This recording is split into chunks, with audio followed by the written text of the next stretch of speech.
Hello and welcome to yet another episode of the DTF Podcast. Yet it is the Dauster, T.O. and Fanta Podcast. It is currently 9:23 in the a.m.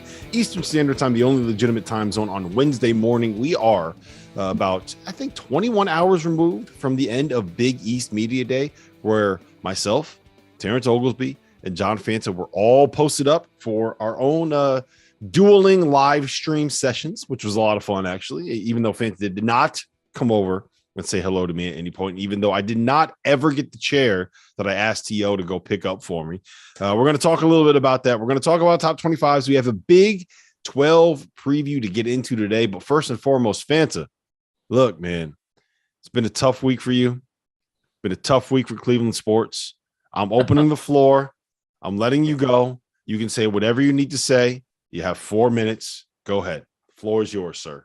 Well, it really is basketball season for me now. Basketball Go Cavs. is the only thing on my mind. Go Cavs. College hoops is coming. We're less than 3 weeks out. So it's like my sports teams took me as far as they possibly could have taken me. The Browns, albeit 6 weeks, and they just quit on Sunday. They totally quit. I don't know what that performance was against the New England Patriots. You cannot not know how to win and then face Bill Belichick. It's basically pronouncing you dead in the NFL. So they're 2-4. I have no hope for them.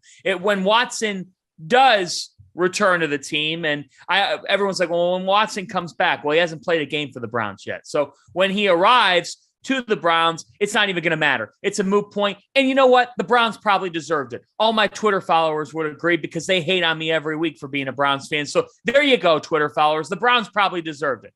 The Guardians, great season. Nobody expects them to do anything. Won the lowest payrolls in baseball. And they reestablished belief in the town. And they've got a terrific window that is now wide open for the next couple of seasons. Having said this, you're up 2-1 in the ALDS. You win that game 3. You seize all the momentum. And Garrett Cole took everything back from you. And then Mother Nature said, I don't really like the Yankees bullpen either. So I'm going to give Nestor Cortez a day to rest. And everything went to you-know-what on Tuesday afternoon in the Bronx. The Yankees were the better team. Now they're going to go in the ALCS. They're probably going to lose to the Astros. My team's done, though. I would much rather be in the ALCS and at least have a chance against the Astros. And here I am sitting here, and I'm sad bastard. I'm the sad bastard from Cleveland. All my team. I'm the kid with no toys at Christmas. None of my teams are doing anything. They're all losing. All I've been doing is losing. I'm ready for college hoops because I can cover some winning. Well, Fanta, look, at least you got the Cavs, man. The Cavs are going to be good. I'm excited about them. We need to start revving the engine on the Cavs bandwagon. Okay. I don't want this negativity.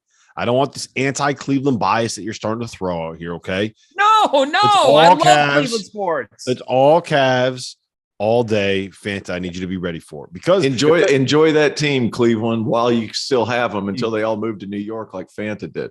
Exactly. Oh, shut up, Terrence. Don't talk about moving. Don't talk about moving. Don't talk. Right.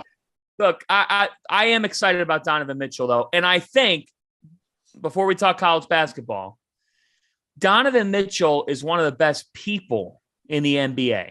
It's very apparent. Like, he's so active already in the community. He's become a Cleveland guy. He actually likes New York teams. So that's why people thought that would happen. But look, the Cavs made one of the splashes of the offseason. I think they could be a top 5 team in the Eastern Conference. And 2 years ago, they were in the basement of the Eastern Conference. So I'm excited for Cleveland Cavaliers basketball. Darius Garland and Evan Mobley, for those of you who haven't been watching Mobley play in the pros, oh my gosh, he's like a 10-year NBA veteran on the defensive end of the floor. He's high level defense. He's very good. Very good. Very good. All right.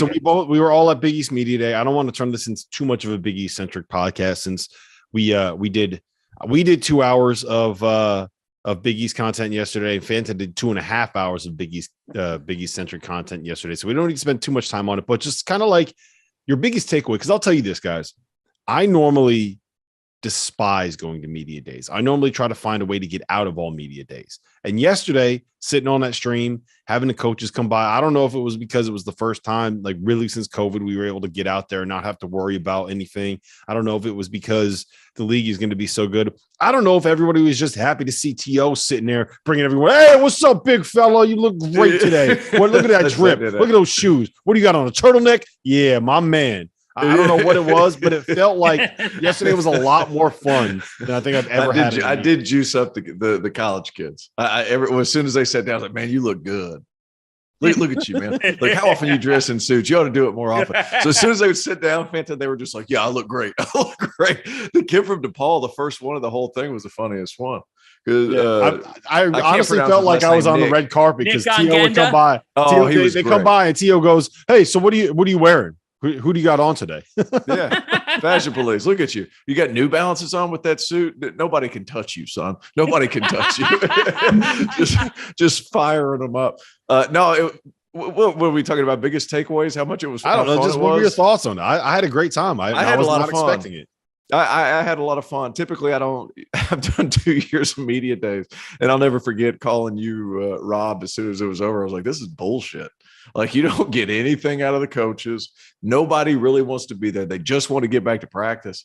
And the funny thing was yesterday, like the fact that everybody was back in the Garden for the first time in a few years, like people were excited to be there, which is not something you typically get at a media day, right? And I thought we gave Ed Cooley a hard time for bringing his entire roster, but like there's something to be said for bringing people in that building and then seeing what it brings out of people, right? Like I was kind of like, yeah, Madison Square Garden is just another place. No, it's not. Like they brought the Jumbotron down or whatever you call it in the middle, and it put a lot of things in perspective. And I think people were excited to be there again. Like that was a lot of fun. I had a lot of fun as well. Yeah. Fanta, anything?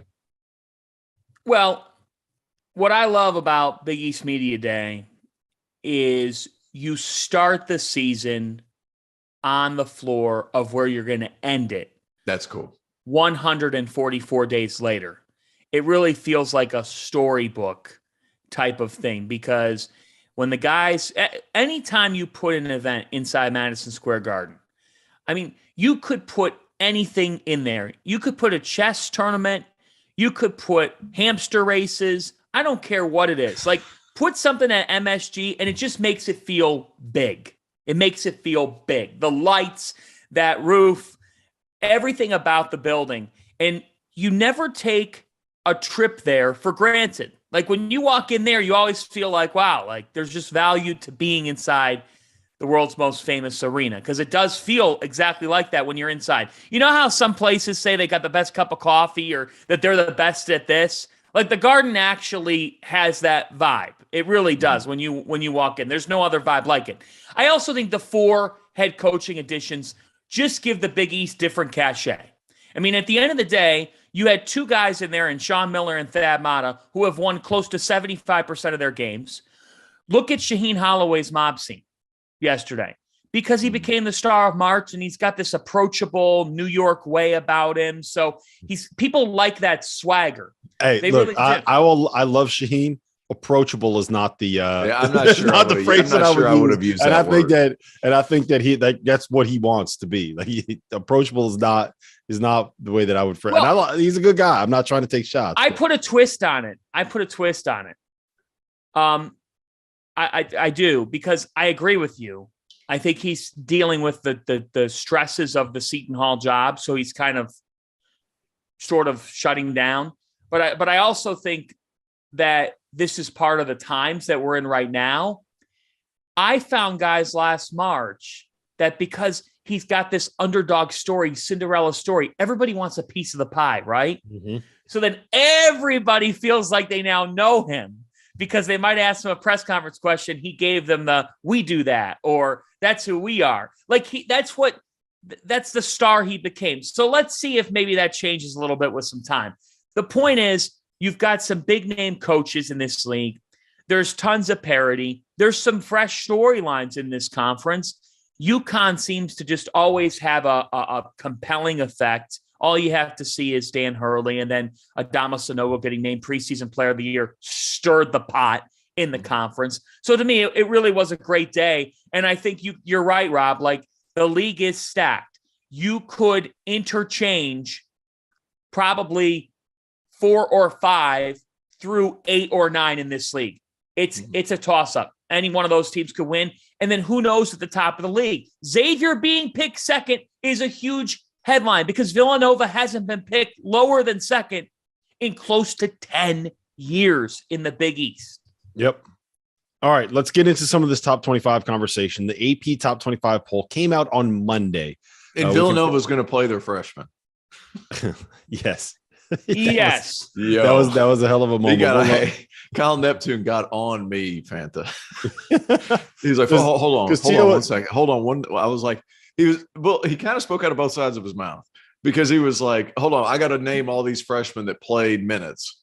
And then he goes back like later in the conversation. He's like, well, our best players, they redshirt or like they're part of the process. I was like, that's what I was alluding to. But yeah, anyway, sorry. He's done that. Yeah, you just might have been the 5th or 6th person that asked it that day. He got me with that in the offseason too. And here's the thing, and I know why he's doing it, because they get crushed on the recruiting trail with, if you go to Villanova, you're going to have to redshirt as a freshman. So he's like, no, we play freshmen except for the ones we redshirt, which like is true. But he's got to push this narrative. Like, he's got to push that storyline. He's got to be able to get his kids. He's got to go get that next Cam Whitmore. I'm not hating on it. You got to do what you got to do, Kyle. I respect it. And anybody that'll come out here and put T.O. in his place is somebody that I can get behind. The moral of the story is screw you, Terrence. Bingo. That's exactly what it was. All right, let's talk about some of this top 25 nonsense. What I thought was interesting is that if you look at the AP poll and you look at the Almanac poll, which was what all the people that wrote the Almanac, us, Heat Check, 3-Man Weave, right? The verbal commits guys, which by the way, you could buy the link in the description below. $19.99, 600,000 words, 814 pages. Every single Division I team has 1,300 words minimum written about them. AP and the Almanac had the same top 3, different order. AP and the Almanac had the same top 12, all in a different order. And that just it stood out to me a little bit. The other big takeaways I had, how about this? If you look at all of the rankings, all of the polls, and all of the metrics, the main ones, evanmaya.com, Bart Torvik, pull out your Torvik, T.O., and KenPom, there is no Big Ten team in the top 10 of any of them. It's the first time there's been no Big Ten team ranked in the preseason AP poll since 1977. So, T.O., talk me through a little bit. What do you see in these rankings? What do you see in these takeaways? And by the way, the Field of 68 Daily, check the link in the description. It is our newsletter. There, you can subscribe it there. You get it every morning, 8:30 a.m. coming into your inbox. They broke all of this stuff down. Really good breakdown there from Mike Miller the other day. But anyway, T.O., go ahead. I like the Houston pick at number 1 just because of their toughness factor and Marcus Sasser coming back. The Almanac doing that. You know what? Their preseason polls are preseason polls. I'm sitting here trying to count who in different conferences and everything like that. It's a lot of what we already know. I mean, the ACC could potentially be top heavy, or they could have a lot of players just depending on who you talk, or they could have a lot of different teams depending on who you talk to. Big 12 is going to be excellent. We're going to talk about them later. I mean, I'm not really sure that the preseason polls, they are what they are. It's kind of like my preseason polls. Like, we're just guessing, right? Like I'm not really sure what we should. I don't know about you. I'm not guessing. Well, I can see the future.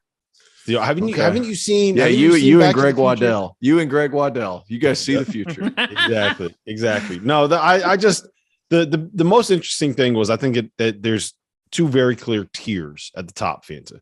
I think that the top 3 is obvious, and if you want to put Kentucky in with that the group of 3, North Carolina, Gonzaga, Houston, and Kentucky, I'm not going to push back on you on it. But I think that they would probably be the clear cut number 4 in the preseason, at least for them. And then the rest of the top 12, it would be Kansas, Baylor, Duke, UCLA, Creighton, Arkansas, Tennessee, and Texas. And I think that is very much the clear cut next tier of teams. I agree with you. And I just think that any poll you see, it becomes clear that the Big 12 at the top is just so strong. I mean, in the AP, 4 of the top 14. And here's how difficult it was to vote Baylor or Kansas, because I do think that's a great argument today of who's going to win the Big 12 on our show. Who is going to win it, Baylor or Kansas? I think there's cases for both. And they tied in the AP poll pretty fittingly. You know, when I go down the AP, nothing shocked me per se. I mean, there's nothing in here that I looked at and said, you know, Michigan and Illinois both sliding in there at the end. That's interesting to me that the AP voters, I'm sure, look at Hunter Dickinson and look at what Michigan has brought in and say they've got enough to be a top 25 team. But I agree with that. I think Illinois guys on their best day could be like 12 or 13, and on their worst could be 35 to 40. So it's interesting to see them in the preseason poll because I think they're one of the most curious teams in the country with Terrence Shannon and with Sky Clark and with RJ Melendez, who I expect to take a leap. But there's nothing that shocked me in the AP poll. Ken Pom had a ton that stood out to me. Number one being Kentucky at number 1. Your boys. Take that victory lap, Fanta. Take the victory lap while you could do it. Take that victory lap. I'm so glad that the computers of Ken Pomeroy, of Kenny Pom-Poms, like for everything that gets said negatively about Ken, I am going to be praising him for putting Kentucky at number 1. But guys, I'll leave you with this on my breakdown of the top 25 in Ken Pom. Creighton down at 22. Well, there's 2 things that really stood out. Well, I guess there's a lot of things that really stood out to me. Virginia at 5. Virginia was ranked 5th. North Carolina was ranked 9th. Texas was ranked 2nd. Go ahead. Baylor and Kansas ranked outside of the top 8 on Ken Pom. I'm sitting here. I'm looking at the Almanac top 25. Where's Virginia? They did not make the Almanac preseason top 25. And where's UConn? UConn is 22nd in the Almanac. Do you think that was my influence? I had Virginia in the top 25. I absolutely think it was your 25. influence. If you want to see the bigger influence on the way that this voting happened, Heat Check Media, heavy Mountain West vibes coming out of there. Look at where San Diego State is in the Almanac top 25. Too high. At number 13. High, but no Virginia in the Almanac. That's it. Yeah, I completely agree with you. I had them that they should be top 20. No doubt about it. I want to, but there are 2 things I want to ask you guys about because the Ken Pom, the ratings for preseason can get a little wonky because you have to deal with transfers and you have freshmen coming in. And it's just kind of like sometimes there's little bugs in that algorithm that need 10, 12, 14 games worth of data to kind of work themselves out. Yes. So like I'm not too thrown by any of that. What I want to ask you about, T.O., I'm going to go to you on this one first and Fanta, we're going to come to you on Creighton next. But T.O., Tennessee, preseason top 5 in all of the metrics that we care about. Of course. Evan Maya, pull out your Torvik, and Ken Pom. Talk to me about the Vols, man.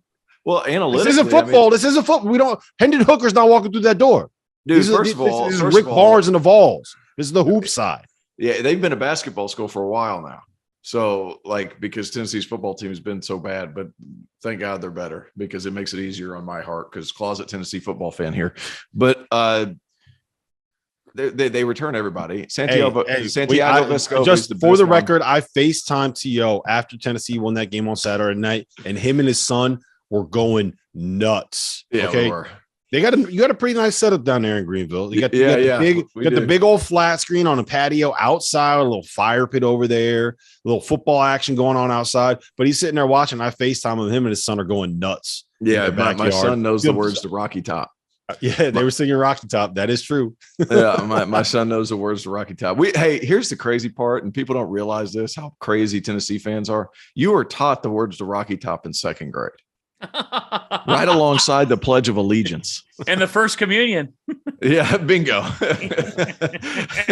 But it is right there. I like that team because, one, they still return a lot. I think John Fulkerson was a really good player, but I think there was a lot of talent behind him. And I think because Rick Barnes trusted John so much, he kept him out there. Olivier Kamwa, some of these different guys are going to get a bigger role this season. And then Santiago Vescovi was the best shooter in the conference last year. As far as shots made, what do you make? 102 threes, 104 threes, something like that.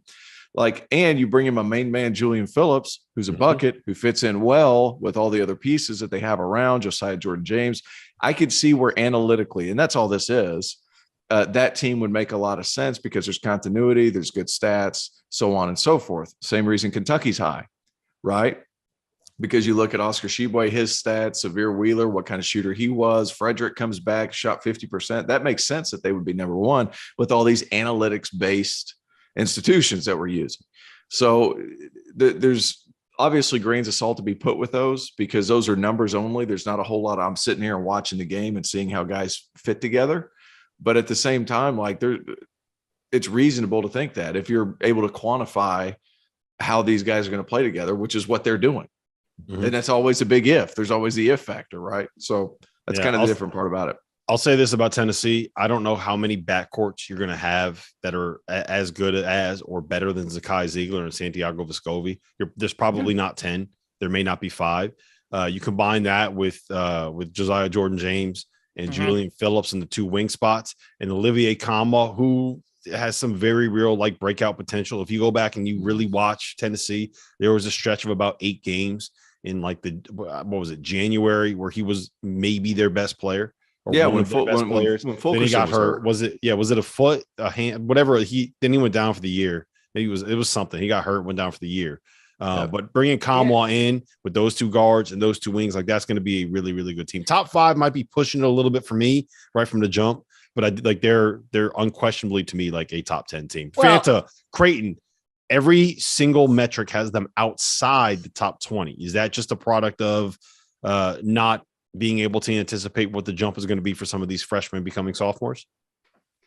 I think that's part of it. I think part of it is what we see in a team that gave the eventual national champion Kansas all that it could handle in the round of 32 and nearly won that game. One might argue should have won that game with where they were positionally in that game. I think that what we look at from a team, Creighton was this close to losing to San Diego State in the first round. And we probably aren't talking about them in this heavy of a realm if they lose that first round game. We're probably thinking top 15, top 20, not what many people are thinking in top 10. But I think that by the same token, the metrics don't fully account for what this team has as a whole, what this team got in Baylor Shireman. And being around Creighton yesterday, you got to leave somebody off.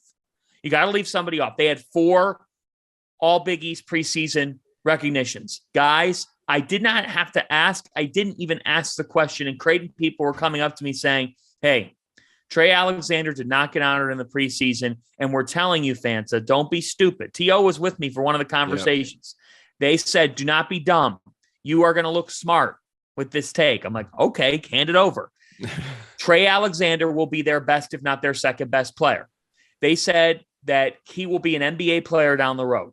Now, I've walked into one Creighton practice, and I was very impressed with Alexander, but I haven't been in that facility every day, so they know it better than I do. The point, Creighton is stacked with really good pieces. They probably don't have the Big East Player of the Year, but that's actually a good thing for this team.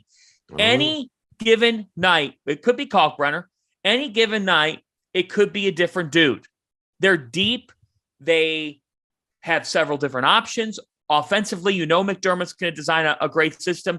I was surprised to not see them higher according to the metrics, but I think it's a combination of how close they came to Kansas and just how much they return. Yeah, and my guess, when honestly, we break teams down. Yeah, go ahead. I'm sorry. No, go ahead. No, I just was going to say, when we break teams down, we value returning experience and what you did that previous March. We value that very significantly.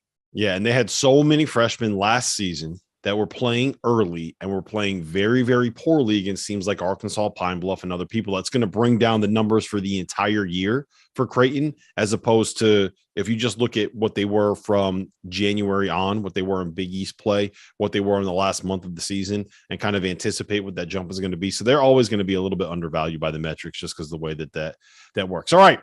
You know what time it is, fellas. Hey, I got to give you credit real quick before we move on. I got to give you credit, Rob, because when we were watching the Big East tournament, you're like, Trey Alexander is going to be a first-round pick. Thank you. I've been leading the Trey Alexander hype train for years. Okay, not years. Year. Well, actually, the reason why I'm leading the hype train is because I might have heard from a little birdie that may or may not be employed by Creighton before we interviewed Trey Alexander in like December of last year that, hey, you want to pay attention to this kid. He's going to be very, very good. The quote was, he is the best defender that we've had, the best natural defender that we've had here, including guys like Kalkbrenner and including guys like Kyrie Thomas, who was a 2-time defensive player of the year. So as soon as you saw that and then him go over, start playing point guard with those physical measurements, boom, sold, all in. All right. We got 35 minutes here. We're going to go into the Big 12. We're going to break down this conference. Let's start with this. I want for each of you guys, I want what your most interesting storyline is heading into the season. Fanta, we'll go to you first. We're dropping our merch. We got to start calling Underwood Daddy Brad. But I'm a big odd guy.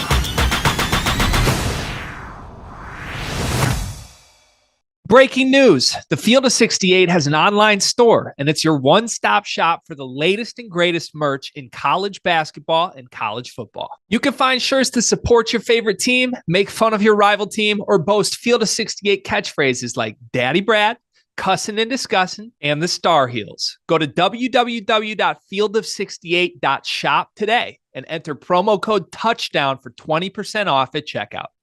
In the Big 12? In the Big 12, sir. Yeah, in the Big 12, the most interesting storyline to me is TCU. TCU could have their best season in program history. Mike Miles is an absolute star, and I was happy to see that he was the Big 12 preseason player of the year and that he got recognized with that honor. Defensively, they're tough as nails. They've got real length guys that can affect the game. And they should have been a second weekend team in the NCAA tournament last year. They were right there and could have very well beaten Arizona. So we could be talking even more highly of them.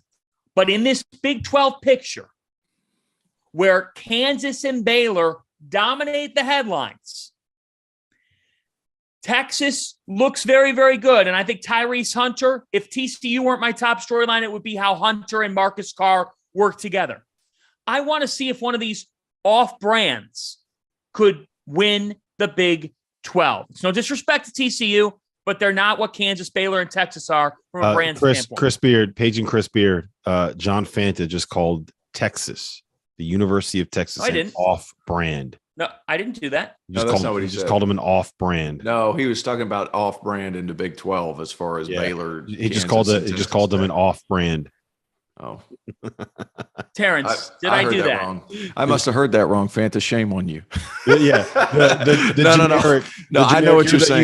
You got the Kroger version right there. You got the generic version. I know what you're saying, Fanta. That it is intriguing. TCU is intriguing. Those two lead guards, Mike Miles and Damian Ball. Yes, they turn it over a lot. That's kind of my only hang up. Are they going to be able to clean that up? Damian Ball, he sees it. You got to shoot it, man. Yeah, he sees it, but he really sees the floor. Here, my thing with him is this is going to be a crazy comparison. He reminds me a lot of Elfrid Payton coming out of college. Kind of the same, not as dominant. He plays at a bigger school, doesn't shoot it, but really passes it and really defends. He reminds me kind of same measurements, same wingspan, does a lot of the same things. He just can't shoot it. And their risk-reward situation is an issue because they turn it over way too much. They do. Turnovers kill you in the Big 12. They kill you. Yeah, I just think what Jamie Dixon has built there is not an easy job. And it seems like all the pieces are in place for them to have that historic year. I mean, last year they won an NCAA tournament game for the first time since 1987. They probably should have beat Arizona. You think about Chuck O'Bannon Jr., Emmanuel Miller, and Eddie Lampkin. Mm-hmm. They've got dudes, and they're fun to watch. They were extremely fun to watch in the NCAA tournament last year. So we'll see if they do live up to the high expectations, being a top 15 preseason team, gentlemen, and in some polls, top 10. Yeah, highest they've ever been ranked in the preseason. T.O., what's your most intriguing storyline?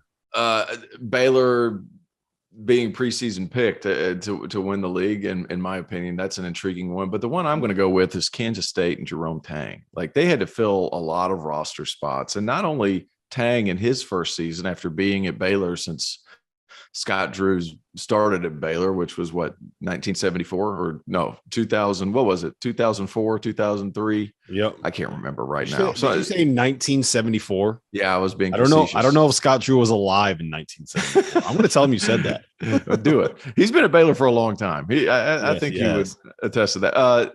No, but Tang getting his first head coaching job in the toughest league, top to bottom in the country. I think that's going to be interesting to see. Keontae Johnson coming back. That's another major storyline after having a health scare at Florida State when he was playing for the Gators a couple of years ago.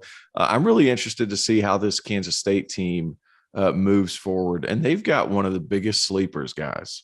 I'm telling you. Hold on, save it. I'll let you be the one. I'll let you be the one to hype him up. Save it for. There's a later section we're going to get to. Save it. I'll let you go all in on him because I know who you're talking about, and I'm with you. For me, the most interesting storyline is Kansas. Right?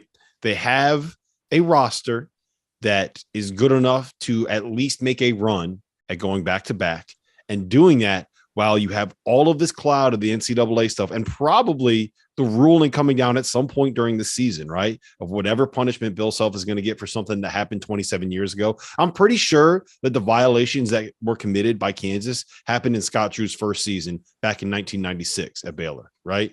That's how long ago this whole deal was. But to me, I mean, look, you got the reigning national champions in this conference, and they bring back enough pieces that it should be very interesting to see if they can find a way to make it happen. I'm also Oklahoma State. They're eligible for the tournament again.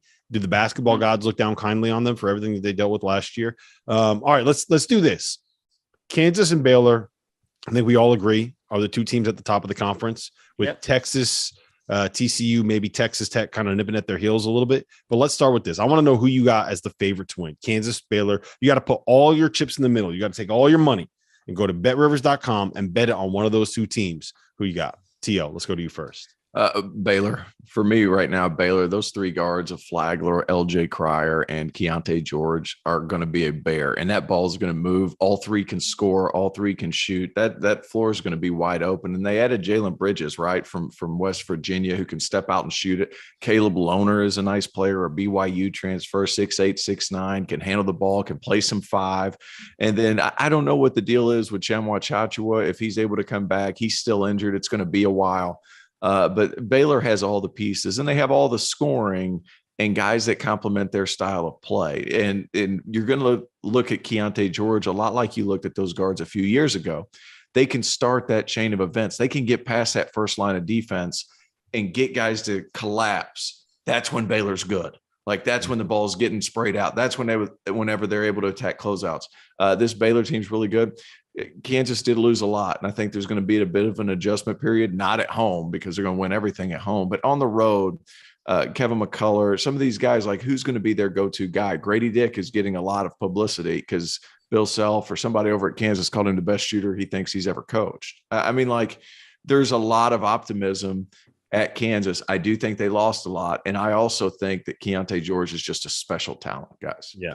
The one thing I will say about Kansas, I think Jalen Wilson's going to be their best player. I think he's going to be the best player in the conference. I would have him as the preseason player of the year. Wow. Just the rumblings coming out. The issue with him, he shot 26% from three last year. If you get that up to like 36, 37, which is probably what he is as a shooter.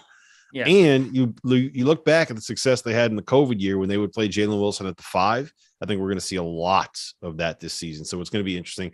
One other thing I would add, DeJuan Harris, Fanta, I think you're going to see the reins come off a little bit. I think that just talking with people around that program, listening to Bill Self chat, I think that he thinks there's more that DeJuan can do. And like last year, he was a game manager because you have a pro on this side, a pro on this side, and a monster at the 5, right? Well, now you're going to need him to kind of step up a little bit and be a little bit more of a playmaker. So who you got, Fanta? I got Kansas winning the league. I love Baylor. I got Kansas. Well, I side with T.O., and I go with Baylor for the reasons he just listed. In addition, Jalen Bridges, the fact that they were able to bring him in on top of everything they have back makes them, to me, the Big 12 favorite. But to spice it up a little bit, I'll give you reasons why Kansas could win the Big 12. Number one, versatility. Kansas should be switchable defensively. They really honed in on bringing in versatile players, and that starts with Kevin McCullough. McCullough can guard pretty much any position. He's a 6'6" wing, guys, who just does a little bit of everything and showed it in the NCAA tournament last year. He affects the game in so many ways. To me, he's the perfect Bill Self offseason acquisition because I think he just fits right in. They know him well. He knows them well. Intra-conference transfer that makes a lot of sense. It's Texas Tech's loss, but it's Kansas's game. Mm-hmm. Grady Dick, the fact is, like for me with Kansas, I don't think that Grady Dick and MJ Rice are going to have problems being able to contribute. Kansas, to me, comes down to some of the other returning players who did not get a ton of opportunities last year or got hurt. And so as a result, rotation gets shortened and we don't have a huge sample size of these guys performing at a high level. There's a lot of buzz around Joseph Yesufu. Is he going to be able to take a leap in his second year with the program? Because last year he was a non-factor. What happens with Bobby Pettiford? I've heard that the injuries are still affecting him, but I know that if he ever gets on the floor, then he could impact Kansas in a big way. I know how high T.O. is on him. I'll say this real quick about Pettiford. The breakout is going to be next season is my guess because the injury limited his ability to do any kind of work through the summer. So like he hasn't had that chance to work out and develop and improve. So the talent's there. I think the breakout's coming next season. The last thing I'll say on Kansas is when you're in a position that they're in, where you go from David McCormick, and when you're systematically known for when you have your best teams, you've got great play at the 5. Now you've got this situation where you've got Zach Clemens, you've got Ernest Shude Jr., and you've got Zuby Ejiofor, and then the D2 transfer, Cam Martin.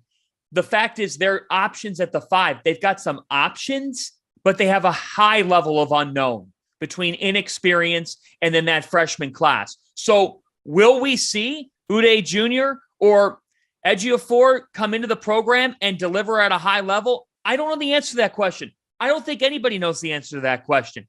What they do at the 5 is the biggest storyline with Kansas. If they figure that out, and if Jalen Wilson is the best player in the conference, then maybe Rob is right and they'll win the league. But I side with Baylor. I thought the injury bug caught up to them. I like what they've got back in Cryer, Flagler, and then if Shamwa Chachua comes back healthy later in the season, watch out. I would not expect JTT to be much of anything this season. I will say this: Caleb Lohner at Baylor is going to be the guy that kind of steps in and plays the. I don't really want to say like the Mark Vital role because I don't think that he can necessarily do what Mark Vital does, but like the change of pace guy at the 5 for Lothamba because when they tried to make him like a wing at BYU and he lost a bunch of weight. So they put some muscle back on him at Baylor and they're going to use him as kind of like, cause he could pass the ball, he could shoot a little bit, create some stuff for him.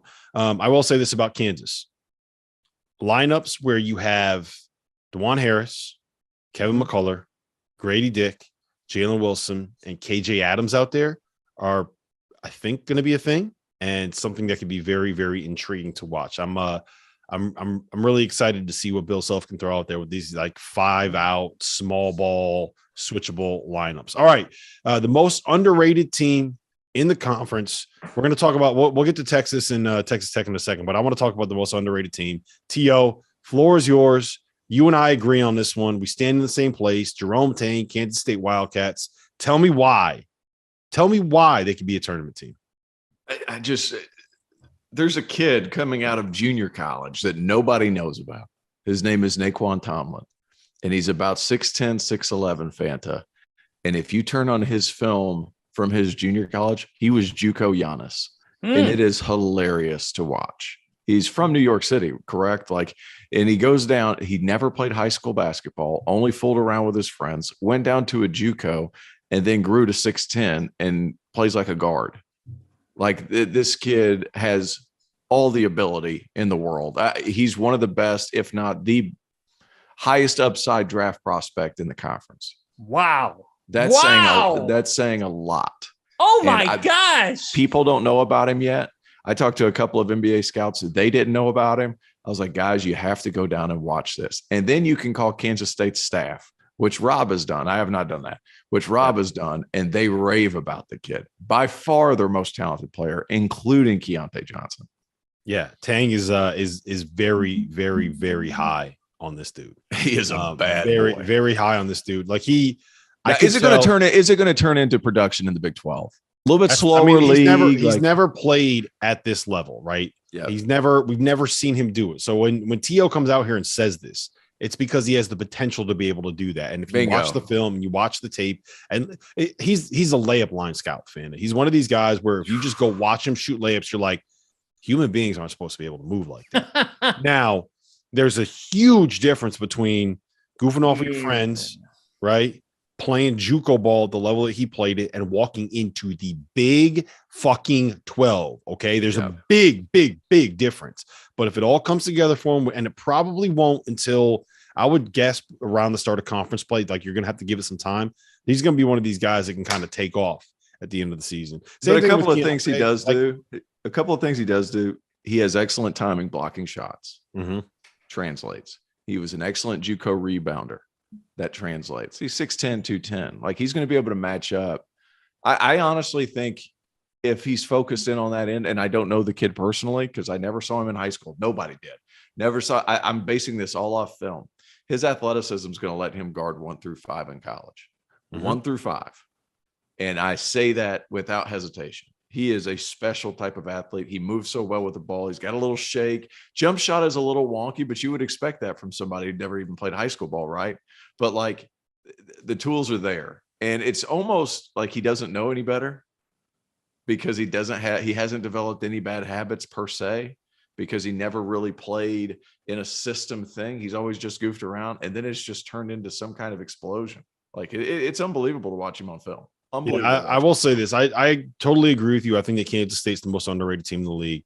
Marquise Noel is an all Big 12 guy that is coming back, and he's going to be really, really good. They got Desi Sills coming in, who was at Arkansas State. He was at Arkansas Central, something. He was at Central Arkansas. But he was at Arkansas prior to that. Yeah, he was at Arkansas. He was a former top 50 recruit. Like, he's a good player. Keontae Johnson, Naquan Tomlin. They got the David Guessing kid coming in from Virginia Tech. Yeah, Virginia Tech, who should be able to get some more playing time. They got a kid coming in from the Wake Forest transfer, Masood. They got some good pieces, and we have them for the Almanac picked the last in the Big 12. And I refuse to believe that this team is going to finish last in the Big 12. I have that much faith. I got Oklahoma last. Yeah, I think they could be last. Yeah, I'm kind of with you there. All right, Phantom, most underrated team. Iowa State. I think that they had a solid offseason. Bringing in Osani from St. Bonaventure, that's a guy that he's a dude.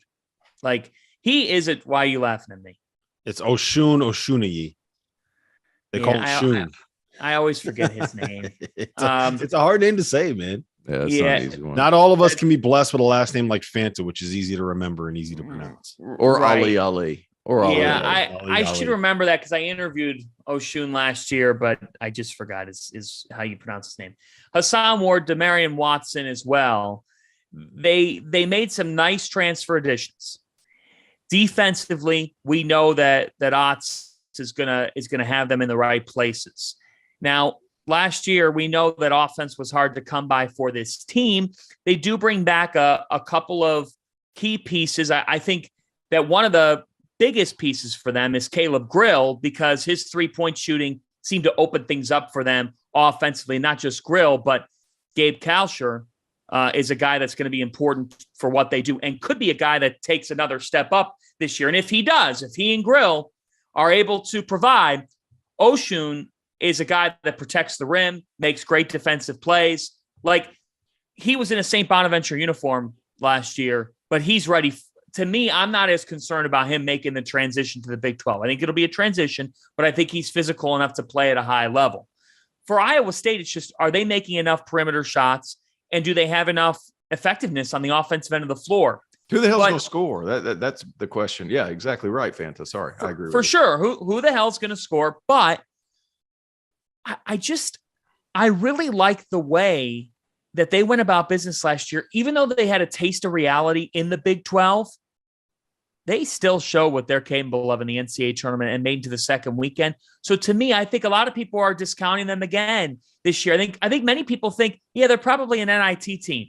I could see them sliding into the NCAA tournament because I think TJ Otzelberger will find enough offense, and it's not necessarily going to be pretty, but I think the Cyclones will be gritty enough to get their way onto the big dance floor. My biggest concern is just the point guard play there. Losing Jeremiah Williams, I think, is a big blow. But and he was supposed to replace Tyrese Hunter. Yeah, so losing him for the season was huge. Yeah, and he's a good tough, player. Temple translate, good player. Jerron Holmes, really good player. Oshunashuni, really good player. They have role players around them. If Gabe Kalsher can find a way to get back to what he was as a freshman at Minnesota, I see what you're saying, Fanta, and I don't disagree. It's just that injury to Jeremiah Williams was a killer. Let's do this. I want to walk through what we think proper expectations for each of these teams are, and I do want to talk about Texas and Texas Tech in this spot. So Kansas and Baylor, we all agree, Big 12 title threats, national title threats, have a very real chance to get back to the Final Four. Any disagreement there? No disagreement. Yep. I think second weekend is more realistic for Kansas. Elite Eight. I don't know that they have the firepower like they did last year. Yeah, they probably don't. But we're all in agreement. They're very, very good. Yes, two of the best teams in the conference, right? Two of the best teams in the country. All right. Texas, TCU, Texas Tech. They're all teams that can get to the second weekend. We talked about TCU. I don't think we need to kind of rehash that. They should be a Sweet 16 this year. Let's talk about Texas first. TO. This is a team. What I think is most fascinating about them is they have some of these guys, I want to call them post-hype transfers, right? Where everyone was all over Marcus Carr and all over Dylan Disu and all over Christian Bishop and all over Timmy Allen when they were coming in last season. Marcus Carr and Timmy Allen kind of had somewhat disappointing years, even though they did get some all Big 12 honors. Dylan Disu was banged up. Christian Bishop didn't really come on until the end of last season. So where do you stand on this Texas team? I have them fifth. I have them behind Texas Tech and TCU. The only thing is what their problems were last year. They're going to be the same problems. Like Timmy Allen, I thought was excellent in spurts. And whenever he has room to operate, he's really good because then he can draw that second defender and pass. And they did some really creative things to make him effective, even though he can't shoot it. I think a lot of this season hinges on whether or not he's going to be able to hit some shots from the perimeter. He was a pretty good mid-range guy last year. He needs to be better to extend out some defenses, but he provides a lot of stuff for you. I really like the Dylan Mitchell kid, but he's more of a defensive lightning rod and athlete. Is he an offensive threat from the perimeter? Probably not. So who's going to score? I heard Tyrese Hunter. I talked to somebody last week that was at Texas's practice, said he's really improved from the perimeter. We'll see how that goes. He needs to be a better shooter. I like their pieces as far as defensively. I like their pieces.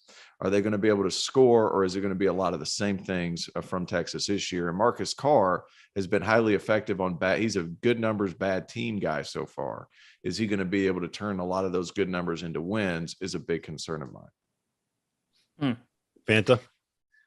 Well, when I look at Texas, I think that Marcus Carr is the single most important piece because when they brought him over, they anticipated some of those numbers to be a high percentage of what they were in Minnesota.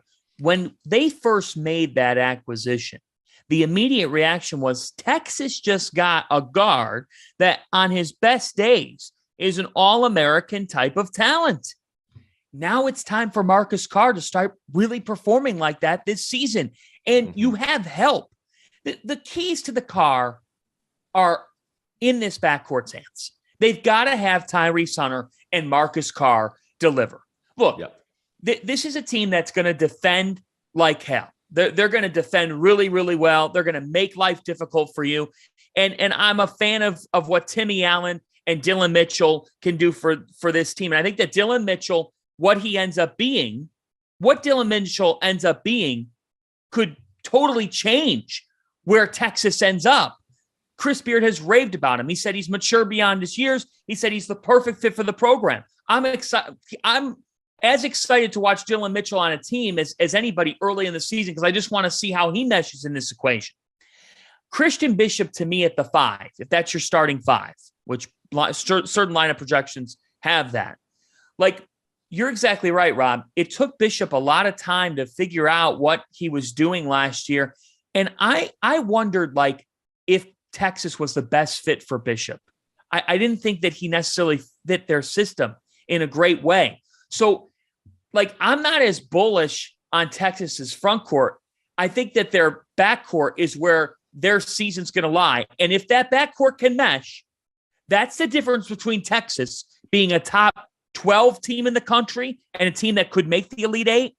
And if they're just a first round exit in the NCAA tournament, they need Tyrese Hunter and Marcus Carr to be one of the best backcourt. They're not going to be the best backcourt in the conference because Baylor's is far and away better than anybody else, but they need to be one of the best backcourts in that conference. They got to be on the same on par with Mike Miles and Damian Ball if they're going to win. And I think that that's in the realm of possibility if Marcus Carr can be a numbers on a winning team guy, and if Tyrese Hunter can take a step forward when it comes to his shooting ability. To me, and we'll get into this later, the single biggest X factor on that roster and in the Big 12 might be Dylan Disu. I'll talk about that in a second. All right. I do want to talk a little bit about Texas Tech. They are rebuilding that roster again. They're going to have basically 9 new faces in their rotation, right? The only guy coming back is Kevin O'Banner, who had a good season, not a great season. They're going to look different this year because instead of having 17 guys that are 6'6" and athletic, we're going to have a couple of big bodies inside. And Fardaws, when he gets back from his foot injury, and Daniel Batcho, we're going to have some smaller guards. Devion Harmon specifically coming in. He was a starter at Oklahoma, then a starter at Oregon, and now he is back to be a starter at Texas Tech. Name to keep an eye on: Jalen Tyson, the transfer from Texas. He's been as impressive as anybody in practice. The staff is raving about him. They've been raving about him. He's a guy that's going to have, I think, a bigger impact than people realize. He was in a tough spot at Texas, though, man. Like, he was the only freshman on that entire team, and that was just a bad fit. I mean, you got to bring freshmen in with freshmen. It's tough to be the only one, I think. Yeah, sure. But now he is going to be, he's a redshirt. What is he? A redshirt, whatever, a sophomore at Texas Tech. I expect him to have a big season. They got Kerwin Walton, a shooter, coming in. So it's going to look a little bit different this year, right? I don't think that they're going to be winning games necessarily 49-48. I think you're going to have a little bit more offensive firepower, but it's Mark Adams, and you know they're going to play hard. T.O., you got 30 seconds. What do you think of the Red Raiders? I really like the Devion Harmon. He doesn't fit their traditional mold of a bigger guard that can switch and things like that, but his tenacity and defensive ability do on the basketball. He's a big and strong guy. He's improved every single year from 3. I thought he was a quality addition. I think Kerwin Walton is better than what he was allowed to show at Carolina. His ability to knock down shots, I think he shot like in the high 40s his freshman season. Sophomore year comes around, falls out of the good graces of Hubert Davis. But if you go back and look at his film, he's creating off the bounce a lot more than I initially thought. Like, he can really make things happen with the basketball. That has to happen in the Big 12 because defenses are so good. What ends up happening is everything breaks down offensively. You got to create something. They have 2 guys that can do that before Fardaws comes back. I think Devion Harmon and Kerwin Walton can both do that. And then you get a bonus with Jalen Tyson. Yep. All right. So Oklahoma State, Kansas State, West Virginia, Oklahoma, and I'm missing somebody on this list. But do you see anyone else out of that group making it? I don't think you're missing anybody. I think you got everybody. No, you got 10 teams. Everyone. Yeah. Is there anyone else out of that group that you could see make the tournament? I would make the argument Kansas State and West Virginia and Oklahoma State all have the tournament is all within the realm of possibility with them. I think sure. Oklahoma State to me is going to find their way into the tournament because I think they've got the right kind of balance. And I think that if Avery Anderson and Bryce Thompson can be the tandem that drives that bus, all right, I'm not getting bit by the pronunciation. Is it Cisse? Yes. Musa Cisse. You know that Musa Cisse is going to protect the rim. Yes. So you've got an elite rim protector. If they have, it's a little bit similar to Texas. They're kind of like Texas Light with their backcourt. They're going to need Avery Anderson, Bryce Thompson to drive this bus. 2 upperclassmen guys, 2 guys who averaged in double figures a year ago. And if they can find enough complementary scoring, and if they could shoot the basketball, Oklahoma State season. Shooting. Oklahoma State season hinges on perimeter shooting. If they get it, they're going to be in the tournament. Mike Boyden, to me, I think this is a redemption year. I think it could be a good story in college hoops. The Pokes are going to dance this year. There's my prediction. I think Oklahoma State will get there. Yeah, I agree. They made 3 key additions. Only 2 of them are going to be eligible. John Michael Wright coming in from High Point. He can shoot it, lead guard. Caleb Asbury, more of an off guard, can shoot it as well. Not having Russell Harrison, who was ruled that he already used all of his years of eligibility, hurts because he's 6'7" and athletic and can. I love that. Like, no, he can't play. He's 30. Yeah, he can't play. This would be his 7th year of college basketball. So, I think Oklahoma State can make it. West Virginia, we'll get to them later because I think that they can make it as well. All right, player of the year in the conference. I have Jalen Wilson heading in. What do you guys have? Oh boy, I said this with TCU. I'm going to go with Mike Miles. I understand that's an easy pick as well, but it's very tempting to take Wilson because I think if he does get the perimeter shot going, he's an NBA player. The testing the waters, the reason why he's back at Kansas is because the guy had catch and shoot opportunities. I was covering him at the G League camp that they had along with the combine. They were trying to set him up for threes, guys, and he was finding a lot of iron in Chicago. It wasn't going well. So he's back at Kansas because he's got to get that perimeter game right. Mike Miles is such a high-level talent, and if you put him in a Kansas or Baylor uniform, I think we're talking about him even more. I think part of the reason why the nation doesn't fully understand just how good of a guard he is because he wears a TCU uniform. Mm-hmm. Notice I didn't put Texas into the brand conversation on this argument. I'm going to go with Mike Miles. I think he will lead TCU to a promised land that the program has not seen. T.O.? I think it's crazy to even think this or assume this, but Keontae George could be a freshman and win it. Yeah, I don't disagree. He is really, really talented. He's got that dog in him. He's dog. And he's perfect for what Scott Drew wants out of a guard, right? That's right. He could score it off the bounce. He could come off of down screens. He can play off the ball. If you want to put him into ball screens, let him go rock. He can do it. He can pass it a little bit too. Like he's everything that you want out of a guard. That team is going to be so with a healthy Adam Flagler, a healthy LJ Cryer, and Keontae George. Like those 3, I don't know. How do you stop that? How do you guard them? Yeah, and he played so well this summer, and he raises to the level of competition, which he's a pretty unique freshman.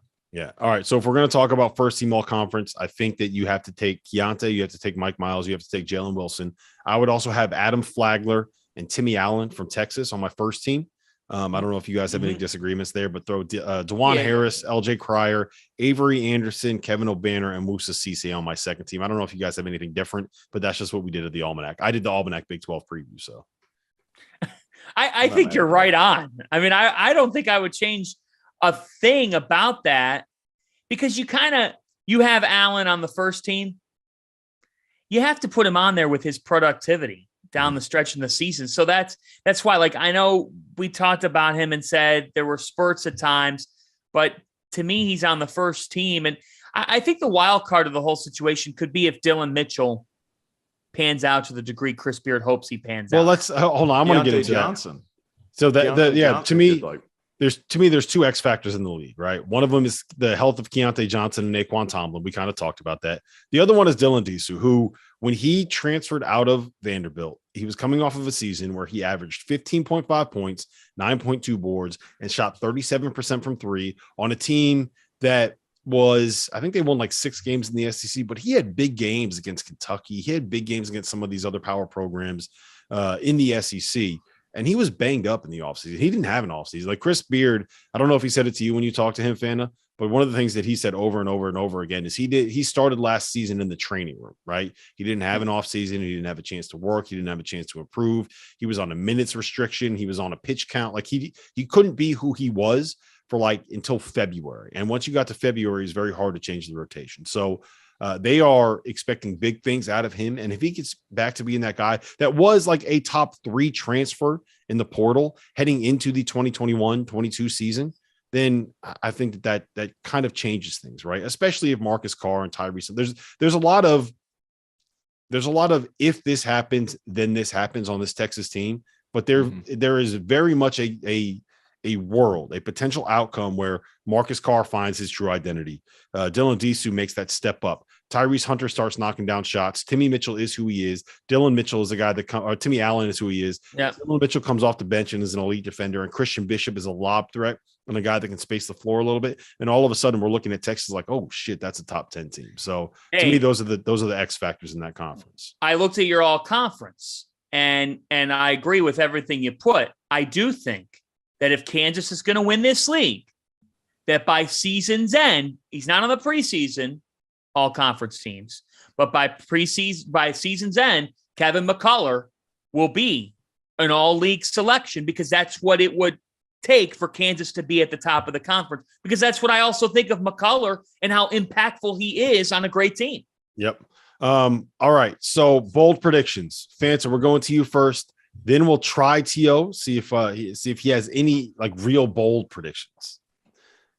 Something better than Minnesota making the NIT. Fanta, what's your bold prediction in the Big 12? Here, let me go first. No, I know. I was thinking about it. Baylor's going to win the national championship. Ooh, I like it. Wow. I like it. I hate it. The longer I look at it, the more I think it. And when I look at how tough they are, when I look at Cryer and Flagler, the way that Cryer came on last year, it was incredible to watch. And all, like when I hear T.O. then say Keontae George could be the player of the year. So you're telling me you've got he Cryer. Was preseason player of the year in the SEC before he got hurt. And he was well on his way to doing it before the health scare. Like so talented dude. Keontae George at Baylor, not Keontae Johnson at Kansas State. Yeah, I'm talking. Come on, T.O. Sorry, George Johnson. Look, what are we doing here? I got in at 1. What are we doing here, Fanta? Unbelievable. I got in at 1. Well, I spent the day with you guys yesterday. You guys went home, got to sleep real good. I'm going to cry a little bit about the Guardians. Next thing I know, I had to fly. I got stuck at LaGuardia. It took entirely too long to get out the wrong way. Well, look, that's your own damn fault for flying into LaGuardia, okay? T.O., give me a bold prediction. Give me a bold prediction. Keontae Johnson makes first team. I think he comes back. I think he comes back and has a great season. He has been ready to go for bordering on a year and a half now. He's been Coach Key for all of last season. He finally gets his opportunity. Jerome Tang has dealt with players that have had health scares of the same sort before, so he somewhat knows how to deal with it. Obviously, to elaborate on that, I talked with him at length about that in the offseason. And the first time that he had to deal with it, and for any coach that has to deal with it, like if you've seen a player collapse from a heart issue, like that can scare you. And then when you have that player come back and this guy that you're supposed to take care of, there's a level of nervousness asking someone to push themselves, because when you're playing this level of college basketball and you're a coach, you're asking players to push themselves beyond what they think they can accomplish and what they think they can do.